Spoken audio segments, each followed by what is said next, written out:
എല്ലാവർക്കും നമസ്കാരം. ഇത്തവണത്തെ ശ്രീഋഷിയുടെ അയോധ്യ വാരാണസി സത്സംഗയാത്ര ആരംഭിച്ചത് തിരുവനന്തപുരത്ത് നിന്നായിരുന്നു. ഉച്ചയോടുകൂടി സംഘാംഗങ്ങൾ വാരാണസി എയർപോർട്ടിൽ എത്തിച്ചേർന്നു. എയർപോർട്ടിൽ നിന്നും വാരാണസിയിലെ താമസ സ്ഥലത്തേക്കുള്ള യാത്ര സുഖകരമായിരുന്നു. ഏകദേശം പകുതിയോളം ദൂരം വളരെ മനോഹരമായ ഹൈവേയിലൂടെ ഞങ്ങൾ സഞ്ചരിച്ചു. വാരാണസിയിലെ പ്രശസ്തമായ സങ്കടമോചൻ ഹനുമാൻ ക്ഷേത്രത്തിൽ നിന്നും നടന്നെത്താവുന്ന ദൂരത്തിലായിരുന്നു ഞങ്ങളുടെ ഹോട്ടൽ.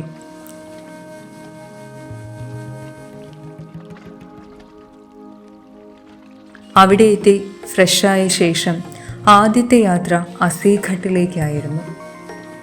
അസീഘട്ടിലെ പ്രശസ്തമായ ഗംഗ ആരതിക്കായി വളരെ നേരത്തെ തന്നെ ഞങ്ങൾ എത്തിച്ചേർന്നു. പതിവിൽ നിന്നും വ്യത്യസ്തമായി ഒരേ തീരത്ത് തന്നെ 2 സമിതിക്കാർ സംഘടിപ്പിച്ച ബൃഹത്തായ ആരതി ദർശനം ഞങ്ങൾ അനുഭവിച്ചു. അതിൻ്റെ ദൃശ്യങ്ങളാണ് നിങ്ങൾ കണ്ടുകൊണ്ടിരിക്കുന്നത്.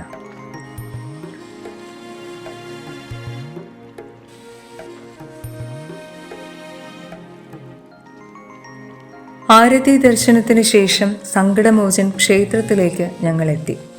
ചൊവ്വാഴ്ച ആയതിനാൽ അസാമാന്യമായ തിരക്കായിരുന്നു. ക്യാമറ അനുവദനീയമല്ലാത്തതിനാൽ അവിടുത്തെ കാഴ്ചകൾ പകർത്താനായിട്ടില്ല. ക്ഷേത്ര ദർശനത്തിന് ശേഷം ഏവരും തിരികെ ഹോട്ടലിൽ എത്തിച്ചേർന്നു. പിറ്റേന്ന് രാവിലെ വാരാണസി റെയിൽവേ സ്റ്റേഷനിലേക്ക് ഞങ്ങൾ തിരിച്ചു. അവിടെ നിന്നും വന്ദേ ഭാരതിൽ അയോധ്യയിലേക്ക്.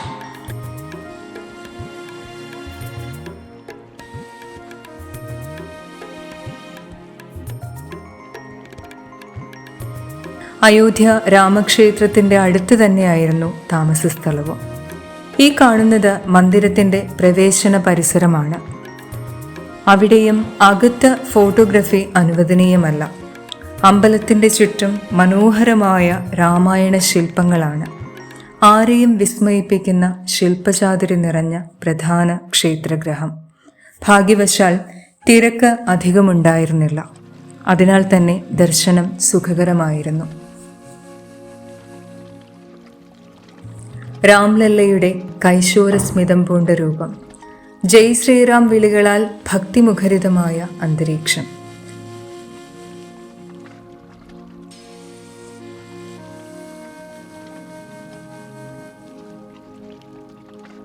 ദർശനം കഴിഞ്ഞ് പുറത്തിറങ്ങിയ ഞങ്ങൾ ക്ഷേത്രത്തിൻ്റെ മാർബിൾ മുറ്റത്ത് ഒത്തുകൂടി ഹരേ രാമ ഹരേ കൃഷ്ണ മന്ത്രം ജപിച്ചു. പുറത്തേക്കുള്ള കവാടത്തിനരികെ എത്തുന്നതിന് മുൻപ് വളരെ വലിയൊരു പ്രസാദ വിതരണ ശൃംഖല കണ്ടു. നല്ല ചൂടുള്ള ഖിചടിയും 1 ബോട്ടിൽ ORSഉം എല്ലാവർക്കും സൗജന്യമായി വിതരണം ചെയ്യുന്നുണ്ടായിരുന്നു.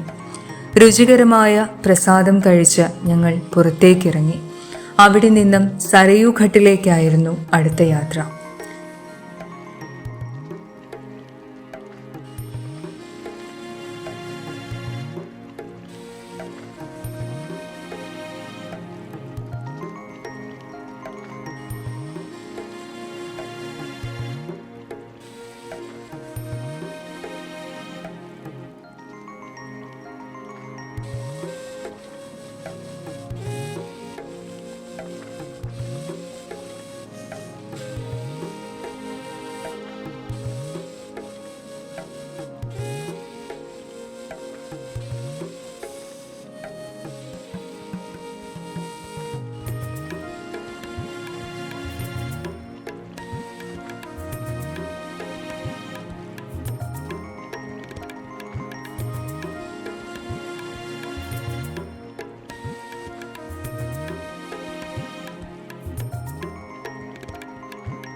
ശാന്തമായ സരയൂ തീരം.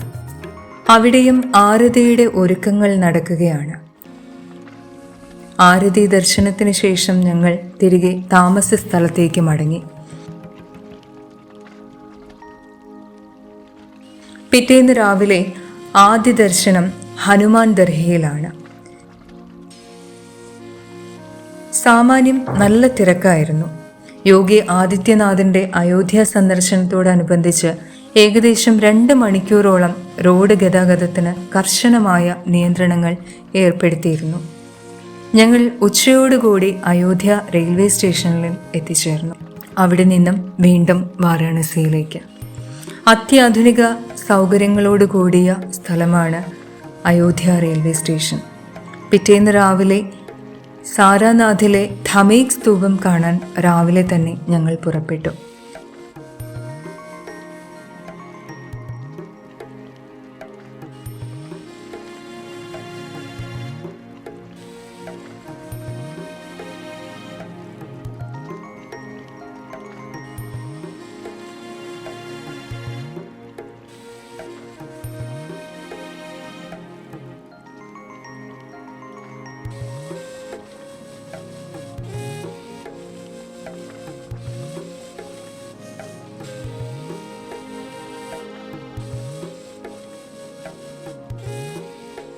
അവിടെ എത്തുന്നതിന് മുൻപ് ചൗഖണ്ഡി സ്തൂപം ഞങ്ങൾ കണ്ടു.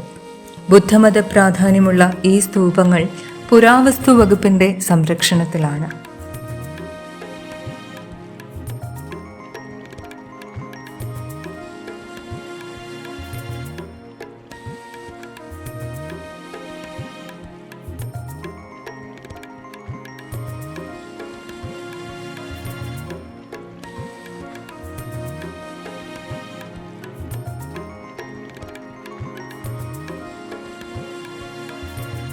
ചൗഖണ്ഡി സ്തൂപത്തിന് അരികിലുള്ള ഒരു കൈത്തറി ഷോപ്പിൽ കയറിയപ്പോൾ സാരി നെയ്യുന്ന പ്രായമുള്ള ഒരാളെ ഞങ്ങൾ അവിടെ കണ്ടു.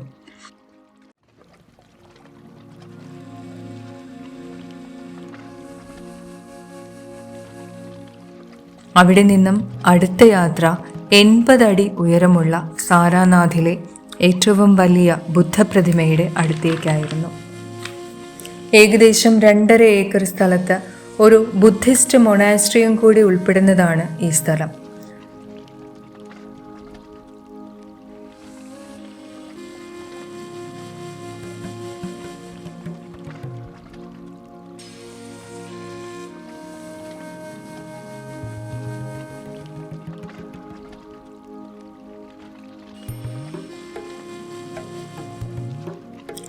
അവിടം കണ്ട ശേഷം അടുത്ത യാത്ര പ്രസിദ്ധമായ ധമേക് സ്തൂപത്തിനരികിലായിരുന്നു.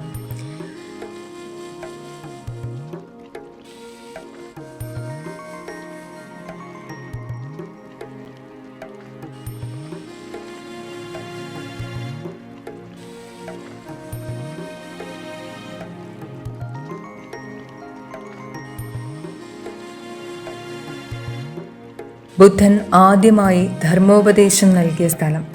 അതിൻ്റെ സ്മരണാർത്ഥം പണികഴിപ്പിച്ചിരിക്കുന്ന ധമേക് സ്തൂപം ഏകദേശം 43 മീറ്റർ ഉയരത്തിലും 28 മീറ്റർ വീതിയിലും സിലിണ്ട്രിക്കൽ ആകൃതിയിൽ പണിതിരിക്കുന്ന ബൃഹത്തായ ഒരു നിർമ്മിതിയാണ്.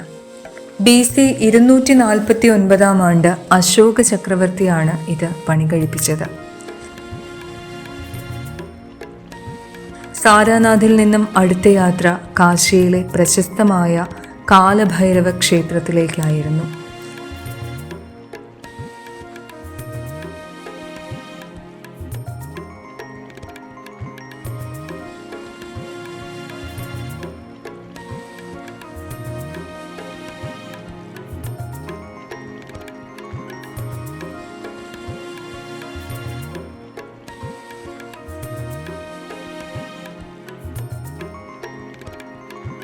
ഇടുങ്ങിയ ഗലികൾക്കിടയിലൂടെ മണിക്കൂറുകൾ നീണ്ട ക്യൂവിനൊടുവിൽ ഞങ്ങൾ കാലഭൈരവനെ ദർശിച്ചു.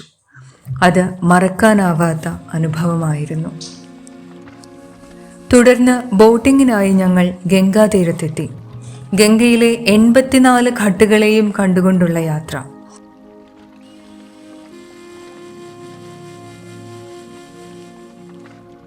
പ്രശസ്തമായ ദശാശ്വമേധ് ഘട്ടിലെ ഗംഗാ ആരതി ഞങ്ങൾ ബോട്ടിൽ നിന്നും വീക്ഷിച്ചു. ഭക്തിസാന്ദ്രമായ അനുഭവം.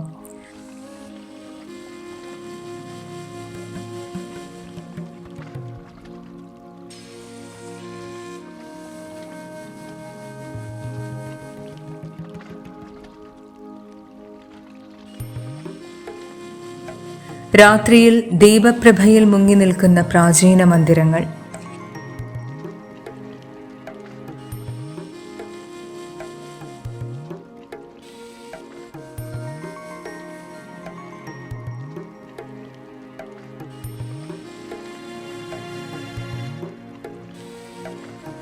ഏറ്റവും ആകർഷകമായി തോന്നിയത് മണികർണിക ഘട്ടാണ്.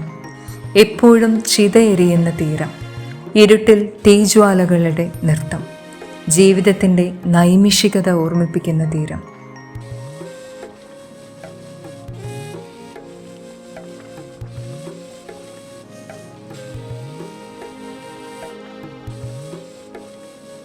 വാരാണസിയുടെ അഭൗമവും ആത്മീയവുമായ സൗന്ദര്യമറിഞ്ഞ് ഞങ്ങൾ കാശി വിശ്വനാഥ സന്നിധിയിലേക്ക് തിരിച്ചു.